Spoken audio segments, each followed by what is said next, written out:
All right, well, I think we'll go ahead and get started. We've got a good group on the line and more folks that will be joining us, but I'm going to go ahead and kick us off. We are recording this today, so we will be able to send this to folks as a follow-up. I want you to know that today's webinar stems from some conversations that we've been having at Total Advancement Solutions with different Christian school leaders around the country who were asking, what do we do now in this pandemic? What's changed related to fundraising? Do our donors still want to hear from us? And how do they want to hear from us? And how often? What in the world do we do with all of our amazing events that we had planned? What do we do with those? As Christian organizations, is there anything different that we should be doing? So we have invited a few people that I'm just delighted to have here to talk to us. They're leaders that are doing this, and they're in the field, and they're going to tell us what they're learning. And you will all have a chance to ask questions of them as well at the end. So I'm excited about that.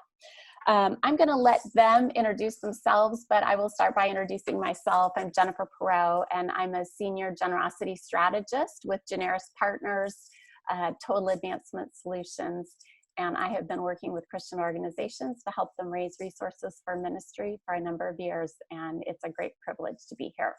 So hosting with me today is Kim. Can you introduce yourself?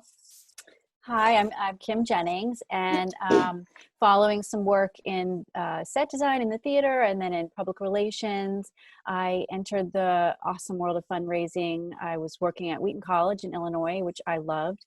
And then after leaving Wheaton, I had the honor of helping raise millions of dollars for some amazing schools who are developing tomorrow's leaders. And I've had the privilege of working with everyone from age 2 to grade 12. So that's been a lot of fun. And currently I am the Director of Parent Giving and Engagement at Boston College High School, which is in Boston.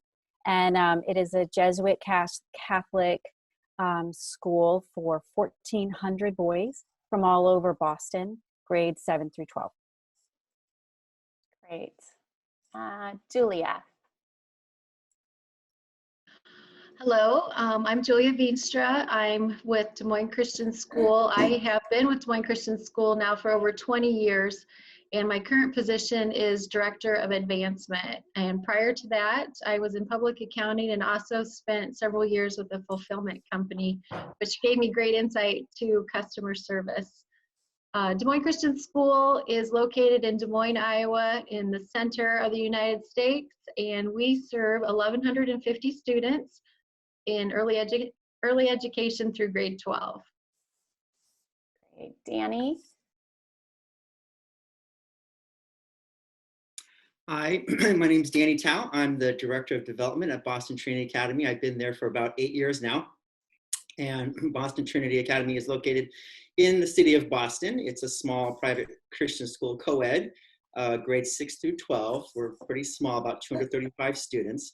And there's a lot of great things about the school that make it really special and distinct. One of them is that we're the only non-denominational Christian secondary school in the city of Boston. So if you're to take out all the Catholic schools, we're the only Christian school here in the city of Boston. So we really fulfill a huge gap for Christian education here in the city. But the other thing that is really near and dear to all of our hearts is our commitment to social justice. And it's really deeply embedded in our mission statement. So we are really committed to ensuring that any promising student, regardless of their racial or socioeconomic background, can receive a first-rate Christian education. And so to that end, we give out about $1.8 million to 60% of our students every single year. So it makes a lot of work for the development team, but we are more than happy to do it because it is such an exciting mission. And if you were to be here, it's like the kingdom of God, seeing rich and poor, Black, white, Asian, Latino here. It has made us the most diverse private high school in Massachusetts. I think we just got edged out this year, so we're the second most diverse in New England. Someone in Hartford, some school in Hartford beat us out. The 13th most diverse school in the United States. So it just kind of gives you a snapshot of an understanding of just how diverse our school is and how wonderful it is to be in that environment at our school. Thank you, Danny. Cade. Great, thanks, Jen. I'm Kane Lambert, and I work at Des Moines Christian School with Julia. So I think between us, we have a pretty long running tenure. This is my finishing my 11th year at Des Moines Christian total. I've been head of school here for 4 years and total head of school for 9 years. And so love the development part of my job. Might be a little bit strange from a head of school standpoint, but I do really enjoy that, enjoy working with Julia, and just the opportunity to leverage major gifts especially. And of course, that's been impacted differently during this time. And so, yeah, just excited to see or to hear and talk about what God's doing here through our work. Great. Thank you. What a great lineup. I forgot to say that I'm in Seattle, Washington, so I'm balancing us out on the other coast over here. I'm going to let Kim begin asking some questions, but first I'm going to launch a poll for our panelists. So you can see there that we want to know enrollment size of your school. So you see people starting to weigh in on that. We'll give that a second.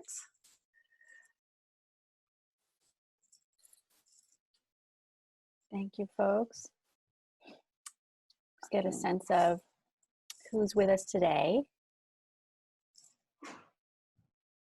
Maybe another second. Couple more seconds. Yeah.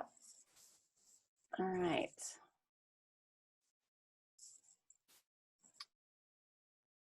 Okay, great. Can you see that? Pretty much spread pretty evenly across the four. Yeah. So that's good. Excellent. Okay, great. Okay. And then we have a second poll. Yep, another question. Yeah.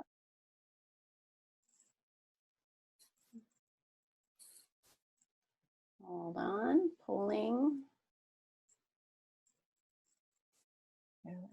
All right, I'm having trouble with the second poll, so why don't you jump on in? We'll keep Kim, on with our moving. first question. Yep. That sounds good. So, so panelists, if you could, we'll start here. Let me close this out so I can see. Okay, great. Why don't we start with this? Describe briefly for us what immediate changes you made to your fundraising operations in March when the pandemic really began to take effect. And why don't we start with Des Moines Christian? You guys want to start with that one? Oh, It just launched a second poll, so That's you can go ahead. Yep, I figured it out. Okay. sorry, pause. Well, no, that's okay. Folks can, yeah, let's give Answer. people just a second because we do want to see really what the big concerns are here today, so we make sure we respond to those. We'll get back to you in just half a second, Julia. Yep. Okay, this is good. Seeing some trends here. Good. Yep.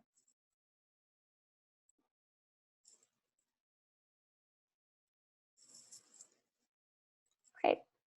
Go ahead and show you what we've got here. Interesting. Okay, great. Yeah, so a lot of concern around how to communicate with donors in this season. Some questions about capital campaign, fiscal year end gift solicitation, virtual events. Yeah. Super. Okay, Thank you. go ahead. Okay. All right, well, for Des Moines Christian School, the biggest change we had to make immediately was 2 events. So we have a large gala in the spring, and that was scheduled for April 4. So we had to make a very quick decision on whether or not we would cancel, reschedule and have a live event later, or go virtual and try to engage with our donors right now and still tell our story. And we made the decision to go ahead and reschedule with a virtual event. So I saw that was one of the questions on the poll that people wanted to know more about. And secondly, we were in the middle of a feasibility study, and I think Kate could share more about that. But those were 2 major changes that we were faced with right away in March when the pandemic started to take effect on our state. Yeah, and on the capital campaign side, I've been working with Jennifer and her team, and we just made the decision because we were literally halfway in the middle of our feasibility study, just to push pause for a couple months. It was a chance for us to reach out to the donors, especially those, obviously many of those were major donors and folks that we were hoping for major gifts from. So the process was to reach out to them and let them know that we were intending on continuing the conversation, try to project some optimism that we will move forward somehow, some way. We don't know what that will look like, but it was just an opportunity to connect with them, and it was actually very encouraging to do so. Many of them were still very much supportive and wanting to help, and it might have actually increased our engagement with them to some degree as we look at what the future of our school is on the other side of this current challenge. Great, thank you. How about Boston Trinity, Danny? So, just as this thing was hitting, I was in the middle of editing a direct mail bequest letter that we were going to be sending out the following week. And we thought at that point, boy, this is probably a very inappropriate time to be sending out a bequest letter. So we definitely put that on pause. And then we had a spring banquet planned for the same day, Saturday, April 4th. And things were still kind of ramping up. So we weren't ready to just cancel entirely. We postponed it until May. I think it was like the following week in May 11th, whatever that Saturday was, the second week in May. And but soon thereafter, we realized, oh, this thing is not going to go away here. This is a pretty serious thing here. So it became very clear that we had to cancel the event. And we decided to pivot towards doing an online giving day. And we use a tool called Give Campus, which we have used before for our parent campaigns. We've actually never done a giving day before. And we've always toyed around with the idea of doing it. Usually it takes months and months and months to prepare to do a giving day. And we had about 4 or 5 weeks to do it. We said we're going to do it. And so we threw everything we had at it. And that's what we did. Awesome. Thanks. And so for your schools, have you been actively fundraising then, it sounds like there's been things going on, various programming. So when you were doing this fundraising, has it been anything specifically related to COVID-19? Anything specifically earmarked for some sort of relief related to that? And if so, what did that look like? Why don't we start with Danny? So for us, the spring banquet for us is about raising funds for our scholarship fund in particular. And so it was sort of appropriate when we did our online giving day to continue to have that be focused on our scholarship fund, especially given the current circumstances. What we were finding, because we have 60% of our families, over 60% on scholarship, is that a lot of our scholarship families, particularly the ones who were on the lower income end of the spectrum, they were losing jobs or they were having a lot of financial difficulty paying their tuition. And so for us, it was a direct impact. COVID-19 was a direct impact on our scholarship families in regards to their ability to pay tuition and to be able to stay at the school. So we were going to try to do everything we could to keep them there, obviously. So it was a great way of pivoting the communication, the messaging to the scholarship fund during these times, and kind of explaining how it was really messaging, how it was impacting our families. Great. Tell us, Des Moines Christian, what you guys have been working on. So we're in a unique financial position in our history because last fall the school made a shift to become 100% tuition and fee funded for our operating budget. So our annual fund, which is the Lion Fund, could now be used for enhancing student programming, accelerating plans that we had, or funding the unexpected. And so for our event, we went ahead and did make an ask at that event. And when we could talk about the unexpected, COVID-19 definitely was the unexpected. And we could frame up that a portion of the funds from our event would go to families helping families and helping them through this time and making sure that their tuition dollars could be paid, even if their businesses were not flourishing or they had lost their employment. So that's how we addressed it at the event. Great. And I think from the major gift standpoint, really just prepping some of our major donors for potential anticipated needs. And so a couple of examples of that is, we're kind of looking towards what could be a very different fall from an instructional standpoint. And we're going to have some pretty significant technology needs in order to pull off some of the dreams and plans that we have. And so talking to donors about some of those plans and just prepping them for once we solidify that strategy, that there would be some investment there. And then, of course, the other thing is really above and beyond financial aid. So, we currently give away about $750,000 in needs-based scholarship, but we could look at anywhere from additional $50,000 to $250,000 needed just for emergency aid going into the fall. And so starting to have some of those conversations with our major donors, even coming out of the gala, saying, this is where we think that we could really need some support, and just trying to solidify those relationships so that when those needs do present themselves, we're in a position to make a really informed and a really strong ask to those folks. Yeah, I think emergency financial aid has been an area at my institution that has really had a lot of traction. The alumni and the parents are very passionate about making a difference in that area. So, yeah. Jennifer, you want to take the next group? Yeah, I like how you're framing that as emergency financial aid or emergency tuition assistance, and meeting needs that you didn't expect, both that families have and as well that the schools are going to have for technology and things that nobody could have predicted 6 months ago.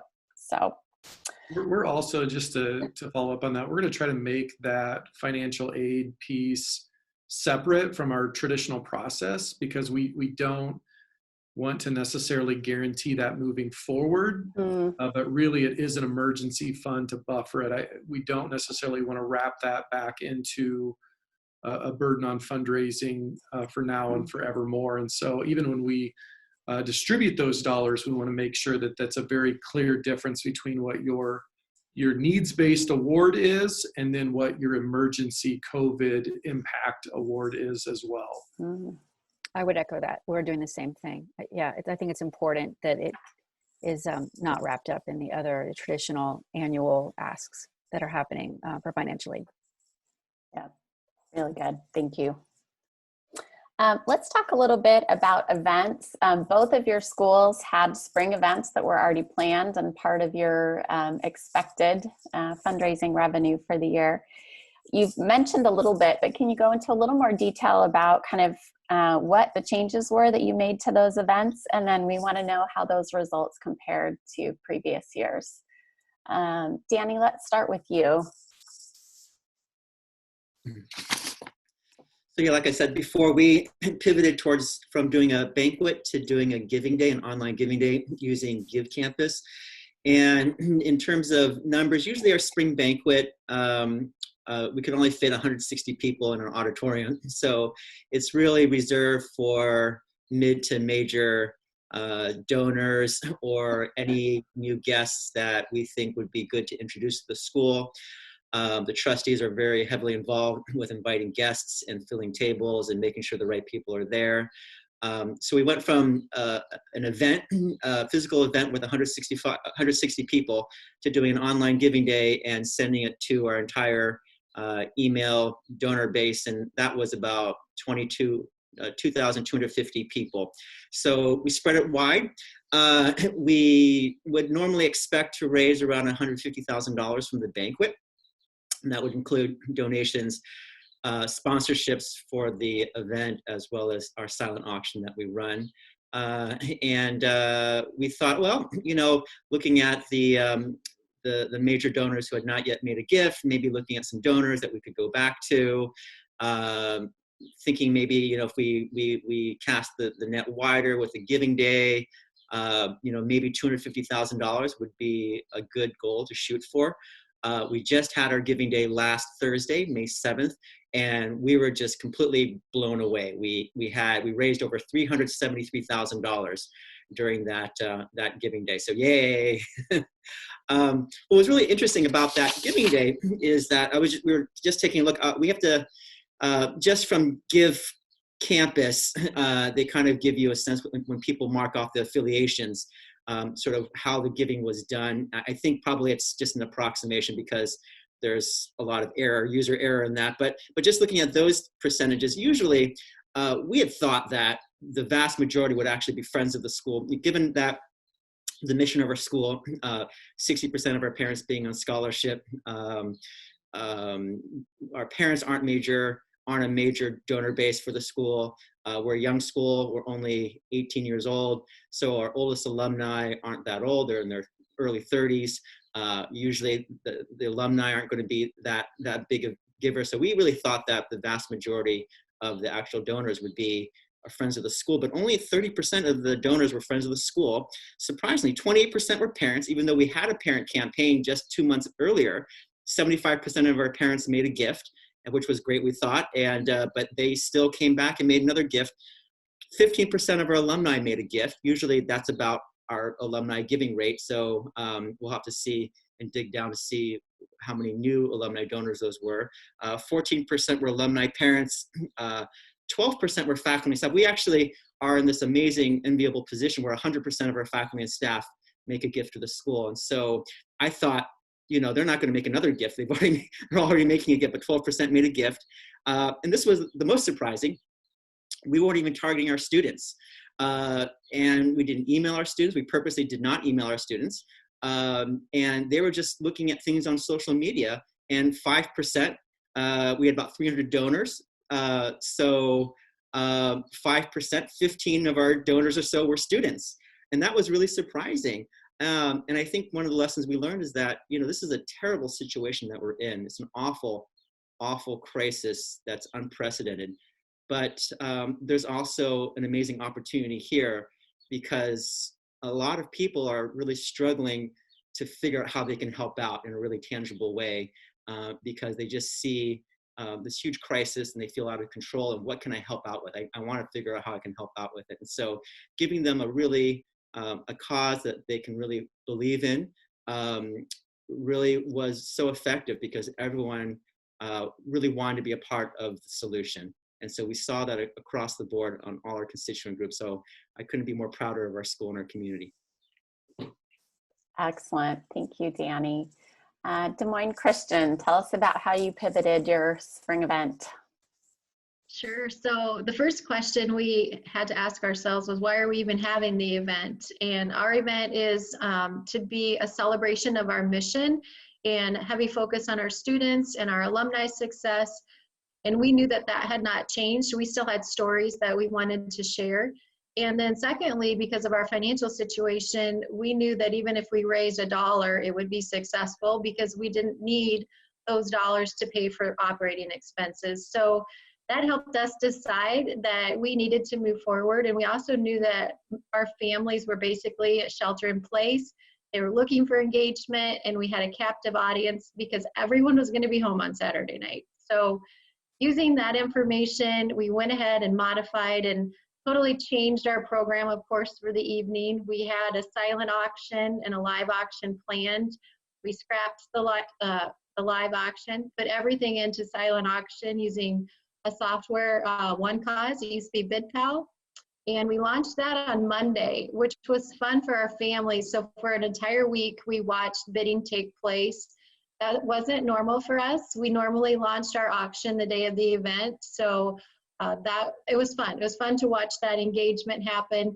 The overall program, we shortened to 30 minutes. We started to pre-record several segments of the night and save only a small part for live. And of course, we couldn't eat together. And so what we decided to do was promote family-owned restaurants and really do a push on social media that we would love for you to support our own DMC families by eating carry out from their restaurants or another small business. And that was successful. We had a lot of tag-ins on that. We threw out a lot of questions on Facebook that night, and really we could see that level of engagement was exciting for people. You might notice that Mr. Lambert has a mustache. There were a lot of questions about that. He's saving that for when we can go back on campus. But we tried to create a fun night, short, 30 minutes long. We ended with an ask, and we really framed it up that we knew that some families just were not in a position to participate, and you should not feel bad about that. But if you are, that we're here to help each other. Families helping families. We can help each other through emergency tuition assistance, things that the school needs, and still accelerate our programming. And our financial goal for that night was to raise $250,000. And financially, it was a success. We ended up raising very near a little bit more than that as far as actual dollars. But we're trying to engage or measure success. And for us, there were a couple different things we looked at. The number of bids that we saw taking place during the week, they were up 89% over our bidding activity when we had our live event the year before. And then the number of unique donors was up 38% for this event. And we're still looking through who gave and were they on the original invitation list, but many of those were not on the original invitation list or registered as guests. So we saw increased activity there. Just like Danny, we had limited space for our event. We only had room for about 350 people in our performance hall, and we could see, based on Google Analytics, that over 600 households had made a connection with us at some point during the 1 hour that we were streaming. So we were excited to attract more people, to have more donors, and to have more bidding activity and exceed our financial goal. Excellent. I attended your gala, and it was a smashing success. As someone who's kind of an outsider, to your organization, it was just a delight. You did such a great job of celebrating your mission, and it was fun. It was upbeat. I think the fact that you kept it short, people stayed on. There was a lot of engagement in the chat feature, so I would agree. Really, really well done. Well done. Okay, we've got another couple of questions here, and then I want our audience to know that the chat bar is open, and we are going to start taking questions here from the audience shortly. So feel free at any point as our panelists are talking. If you have a question, pop it in there, and I'll go through and we'll ask those in a bit. But you can feel free to put them in at any time. I want to talk a little bit about major donors, and I would love to hear how you're engaging your major donors right now. Cade, why don't we start with you? Yeah, I mean, I think if you have been listening to anybody over the last couple of months, just reaching out, connecting, seeing how they're doing, having a chance to share about what you're doing with the school. For I think a lot of us, especially in the Christian school world, we've been able to really shine in terms of distance learning. And so hearing some of that feedback and sharing some of those stories with donors, they love to hear that because many of them are very entrepreneurial from a mindset standpoint. And so they like to hear us move and pivot and excel. And so that's been really good. And I was just having a conversation last week with really our largest donor. And he said, on a normal work day, he has about 300 emails and about 50 phone calls that he's on. And that has been cut in a fraction. So he's down to maybe 50 emails and 5 phone calls, which then, I don't know if he knew it, but I was like, well, that means you have time for my phone calls then. So, there just might be some opportunities for us to engage with them in ways that we haven't before, just because their world looks different right now. And I think it's important. It's always amazing to me how honest and how transparent many of our donors are. They will tell you how things are going. They will tell you how business is. They will tell you how prepared they are for this crisis. They will tell you what deals they're doing and how they're positioning themselves for the future in the back end. And they will tell you where they're at with supporting your school. And just opening up those conversations provides you with it has for us anyway, just a wealth of knowledge. Is they just need somebody to talk to right now, and they're willing to share a lot of information. So that's been pretty successful from our standpoint. Excellent. I love that kind of greater availability. I think it's a really good point. And I agree with you. We're hearing that across the board, that major givers are being really transparent. They want to know, they're willing to answer the question, how are you doing? How's your business? And they also really want to know how your organization is doing, because they're business leaders and thinkers, and they want to hear that transparency from you as well. A common theme from them too, Jennifer, has been, many of them are they're not surprised by the recession. So they were anticipating a recession. So people that are high net worth knew that a recession was coming, and they were already preparing for it. We just didn't know it was going to be this type of recession or this type of a trigger. And so, many of our major, not every one of them, but many of them were pretty well positioned for this and not necessarily caught off for the bleeding that we've seen in the stock market and in some of the unemployment, obviously not to that scale. But it just has amazed me how far ahead they were in their thinking and their business preparedness for an economic pullback. Excellent. Thank you, Cade. Danny or Julia, anything you'd like to add there related to major givers? Yeah, I mean, very early on, like Kate had said, the advice that everyone was giving was communicate, communicate, communicate, and you can't over communicate, especially in the first weeks of the pandemic crisis. And so, just like Kay did, we communicated with all of our major donors, with all of our trustees. We didn't even tell them how the school was doing. We didn't ask for money. It was really, how are you? Genuinely, we want to know how you're doing. I heard, you told me that you were going to go to Italy for a vacation right when this is about to happen. Did you go? Are you okay? Are you safe?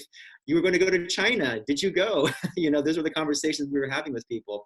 And then after that, we usually send out, an email a month to our monthly newsletter. And we decided we're going to ramp this up. We're going to send out a weekly email. And we actually put together a communications team across all the different departments just to make sure that we weren't stumbling over each other, communicating with parents and donors and everything like that.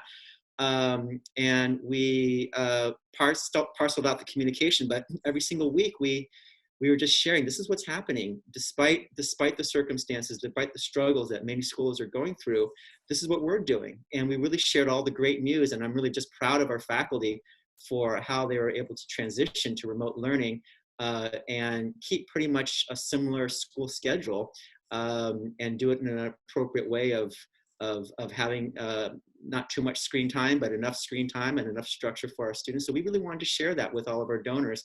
And they were greatly appreciative of just hearing out, what are we doing to actually manage the crisis? Because so before we even asked for money, we wanted to make sure that they heard all the good news that was happening. And then after that, then we started to phase out the communication with our major donors, saying, things are going really well. We've been doing fantastic, but we also want to share with you now the struggles that we've been having as a school, and especially our scholarship families who are struggling to pay their tuition this month. And so we'd love to ask for your help. And I think, like Kate had shared, people were exceedingly generous. We had one donor who had given $5,000 earlier in the year. We thought, okay, well, maybe this would be a person who would be willing to help out again. Maybe we could ask for another $5,000. And he said, tell you what, I'm going to give you $50,000. And in fact, my whole company, we've shifted all our staff.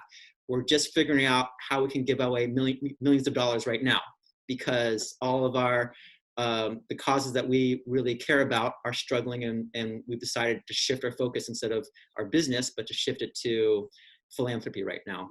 And that $50,000 was our matching gift that we used to kick off the campaign that really helped to drive the momentum of the campaign and our success of our campaign.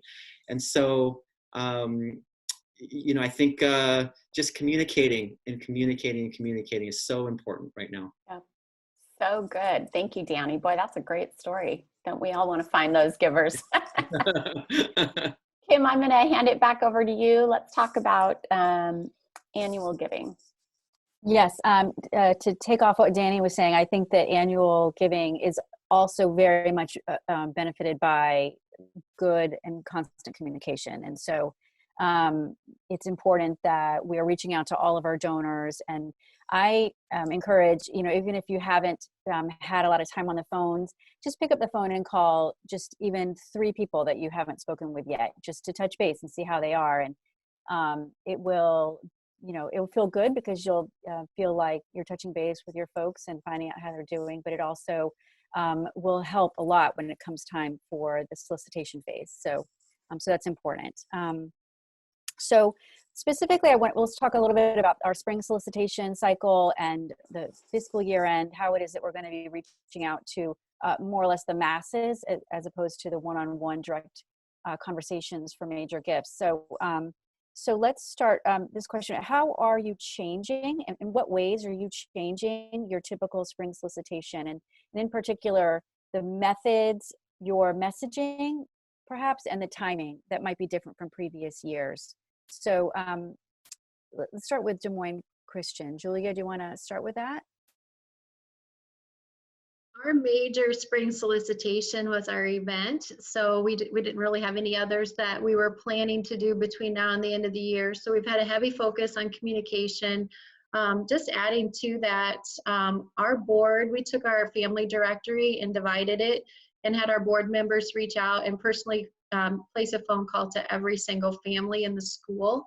And I am seeing new gifts come in online that are surprising to me, and I would guess that some of that is a direct response to that. So I think really we just find ourselves trying to catch up on a few things and position ourselves better for the feasibility study and for fall. So taking advantage of this downtime, we're going to work with Generis to do some wealth management screening that we hadn't had time to do last winter, and gather just a little bit more information on our families. We have a lot of new families at Des Moines Christian School, and we have a lot of information that we can learn about them.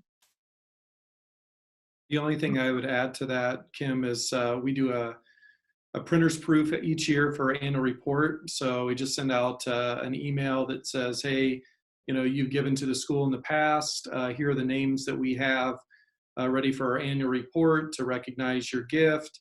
That's a subtle way for us. So if you haven't made a gift in this fiscal year, that you have an opportunity to do that. And, I think the one thing I might consider doing differently with that is a little bit more of a narrative to begin on how important philanthropy has been, especially during this time, and how people's generosity and their faith with their own financial circumstances and giving above and beyond, and making sure that our families are taking care of our families is making an impact. So we may add a little bit more narrative to that, but we will continue to run our printer's proof in the beginning of June. Oh yeah, in the beginning of June. I was going to ask you when. How about you, Danny? First of all, that's a brilliant idea. I'm stealing it. Printer's proof. I loved it. We usually do a spring campaign, and for us, it's really about sort of a lie bunt / side bunt last 2 years. So just going back 3 years, it's really a way of just cleaning up the donor pool and seeing if any donors wanted to make a gift and haven't quite made a gift yet. So we'll keep doing that again. That won't necessarily change. What was interesting is that one of our team members attended a really great webinar on bequests. And one of the things they said, actually, now is the time to actually be talking about bequests and making a bequest appeal, to not wait, because across the whole world, inquiries of wills has gone up. So one online will service said that they have had a 143% increase in inquiries about creating a will. And a lot of lawyers are saying that they've seen a 60 to 80% increase in the number of people who are updating or want to create a will. So actually right now is the perfect time to be doing a bequest appeal. So we're going to be planning on doing a bequest appeal now, while we can still take advantage of the fact that people are trying to think about their will now, because this is the time that you want to do it, when they're actually creating a will or amending their will. But another great thing that they said that I wanted to share is they said, don't ignore the current circumstances. You can't not talk about the pandemic and how it's impacting you or the people that or your donors. And so you have to be very, you have to communicate your messaging in a way that acknowledges that and weaves your message and dovetails your message in a really appropriate way. One of our team members received an appeal, a direct mail appeal, and it was as if they had just written the letter 3 months ago and decided not to change it and mailed it. And there was nothing. And she thought, what in the world? They haven't said anything about this current crisis. And then she looked on the envelope, and on the envelope it said, please give during this crisis or something. It was like a really small thing that she even missed the first time. And that's not what we want to do. You want to make sure that you address what's going on, but also make sure that your message and your mission connects to the current situation, how it's impacting you, and why this is a really important time either to make an annual gift or to include your school or our school in your estate planning. There's a great points, Danny, and absolutely true. There's a lot of folks in need out there, a lot of organizations on the front lines, and a lot of people doing a lot of really great things. But that doesn't mean that the need for our schools is less important in terms of we do need to raise a certain amount of money in order to continue our mission, and that's important. And so we shouldn't shy away from that. It's just about being really sensitive in the way that we approach it. And so, yes, I echo that. For my institution, our spring solicitation is starting to roll out, segmented by alumni and parents and so forth. And the letters are very sensitively written, I think, and talk about the pandemic, but also they say, some folks are just not able to join us, and that's okay. But for those of you who can stand with us in this and really make, help us make the mission possible, that would be really an important thing to do. So let's not shy away from that, even though it may feel uncomfortable right now, pivoting from the caring for our donors to the actual business of asking for money. But it's important that we do it. Jennifer, do you have any questions that you'd like to approach? I just wanted to say one more thing too about annual giving in the spring. One school that I'm working with is doing such a good job of messaging their spring appeal by talking about the importance of keeping their community together. And that sort of families helping families. And again, it fits with what you all are saying. Some are able to give more right now. Some are really in need right now, but we love our community. And when we open our doors back up in the fall or virtually open our doors, we want all of our people to still be here, which I think has been a really compelling way for them to do that. So really good input. So we want to open it up for some questions from the audience. The chat bar is open, so please go ahead and throw some questions over there. The first question from Jennifer, nice name. We start working on our fall auction over the summer. Do you think we will be able to solicit for items during this time? And then she said, Julia, you probably already had all of your auction items, correct? So we actually didn't have all of our auction items when we made our change, and I don't think you'll have any problem finding new items, but our focus this year was providing things to families that you can't buy. So what went for the highest amount, we had a parking space go for $25,000. For the first time, we offered a lifetime athletic pass. It sold for $15,000 the night of our auction. Dinner with the Lamberts, $5,000. Front row seats to every single event that you offer, your play, your graduations, your music programs. All of those were exciting for people. And another thing that was fun was vacation homes that our families own that they would offer up. So I would focus less on soliciting gift cards and tangible items from local businesses and more on things that money can't really buy. We actually also had a silent auction that was planned for the banquet that we actually still ran concurrently with our Giving Day. And I would say that our focus was really on experiences and events. Those are and vacation homes are the things that tend to go the most.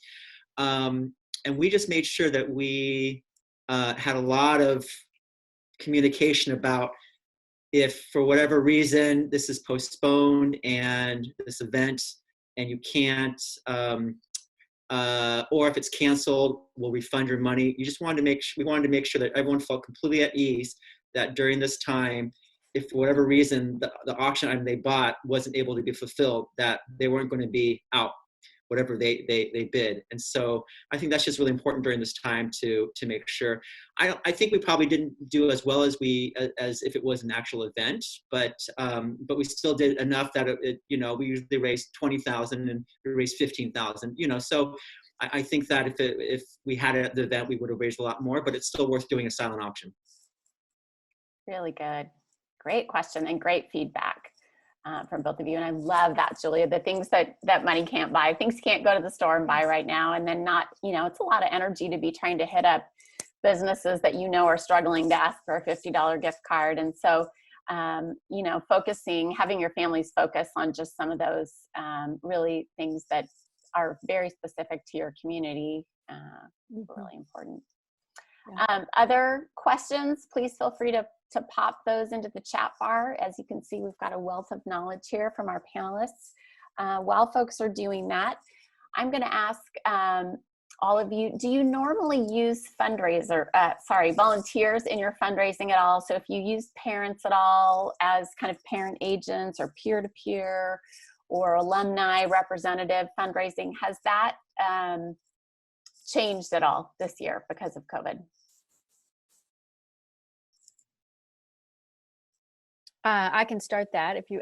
So we do have alumni class agents, and we also have parent peer solicitors. And so it looks a little different, but we are engaging them and reaching out to folks. And so we're training them really well. We just had our parent training earlier this week, and the alumni one started last week. So they are reaching out, but we're being very, very careful as to who we put in their pools. So not putting them in a position for a parent, for example, a parent calling up to ask someone for a donation when that family just lost their job or some, doing our best to try to prepare and set our callers up for success. But in terms of replication and effectiveness, it's really important, I think, to use those volunteers if we can. Good. Let me jump to another question or two here from the audience, and then Kim has a kind of a lightning round question for us. Kate, we've got a question here. We paused our capital campaign. When and how should we roll that back out? You know something about that. What would you say? Well, I think Jennifer's the expert here, but our goal was just to pause it for a few months. We're still hoping. So I think we were scheduled for April, which was the worst time to continue that, and really looking more towards July, August, trying to re-engage those conversations. I have no idea if that's the right thing. I have no idea if that will actually happen, but that's what we're planning on at this point in time. Yeah, what I would add to that is, what we're telling people is, the start date or the restart date for your campaign might change, but the preparation can still be happening right now. I think even potentially feasibility interviews can pick back up when the time feels right. Thinking about sort of a theme and how you are going to use those resources, maybe particularly in light of COVID. Some of those kind of planning things can be happening behind the scenes so that when the time is right, it's a little bit easier to pick it up and put it back down instead of having to start from scratch. I think the one thing too that we've tried to talk about is that, COVID there's no way that COVID should kill our vision. We still have to have a vision, and our donors need to hear about our vision. And our vision may be in a little bit of flux right now because of the situation, but that we are passionately pursuing vision because vision is life and it's the future of our mission. And I think that's where our capital campaign donors give to, not necessarily just the now, but they're giving a multi-generational gift for the future, the mission of the school. And Yep. we still desperately need vision. And so this has not put a pause on vision. It has put a pause on execution of that or the plan or adjustments to that. But vision has to still live strong in our schools. So good, Kate. I'm such a big believer that mission and vision are primary. If you don't have that in place, you can't raise money. So that's really good. Mission and vision not on hold. I'm one more question here from Eddie, and then I'm gonna toss it over to Kim. I've got a question that came up in the Q&A bar. Kind of a twofold question, but around transparency and communication. And maybe particularly, how are you planning to communicate the ramifications of this crisis on your school's finances, if there's a drop in enrollment, or what you're thinking about communicating if the news is challenging in the months to come? Anybody want to speak to that? Well, that's not a very bright topic, but I'll take a stab at it. 2 questions though. Yeah. And again, I'm going to take this from a major donor perspective. I'm pretty transparent with our major donors. I'll talk dollar amounts. It's not that I show them our budget or show them a spreadsheet, but I'll talk dollar amounts, I'll talk needs, I'll talk deficits, just so that they feel like they're in the loop. And so I'm pretty transparent when it comes to that. I think the challenge with development is always showing hope.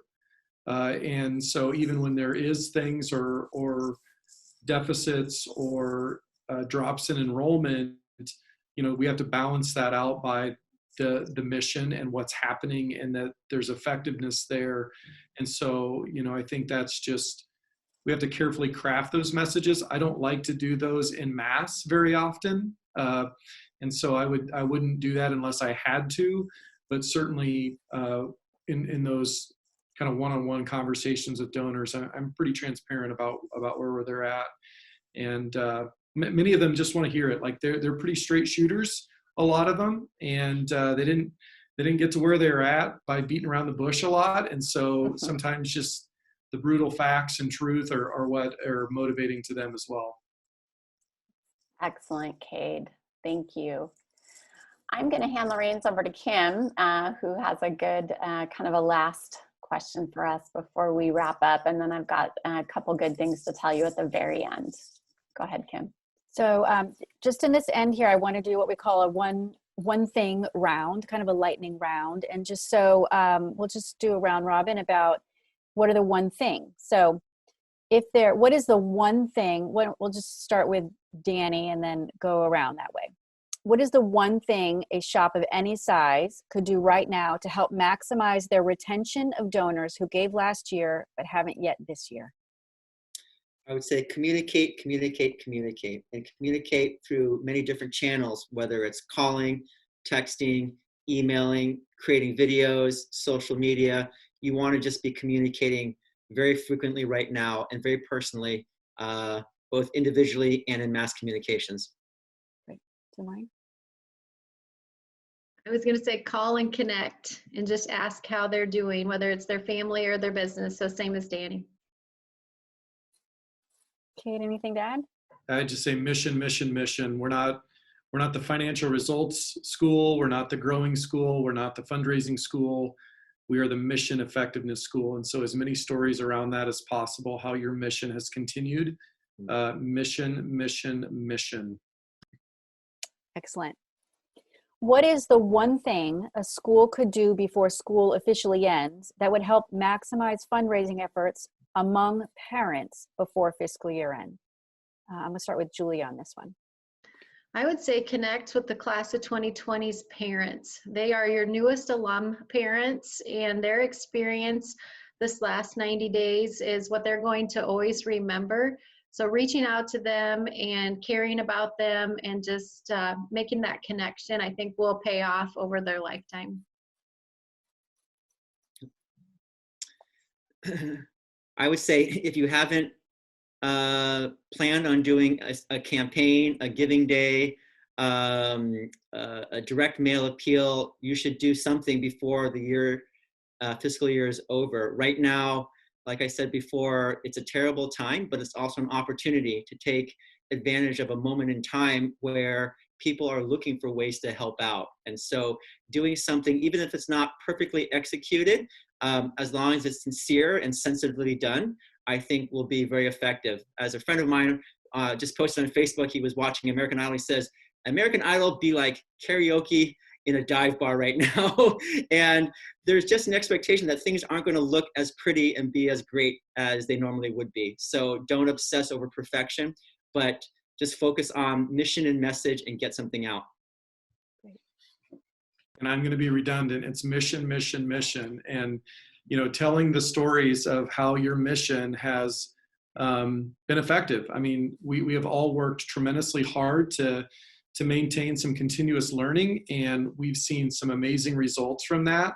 And we can't take it for granted that everybody knows that, or that frankly everybody's experienced that. And so as many stories as we can tell as we wrap up the year of how your mission has delivered on the tuition dollars, on the giving, whatever it is, that there are results, there are real results, and that God is moving and working and active in the mission of our schools.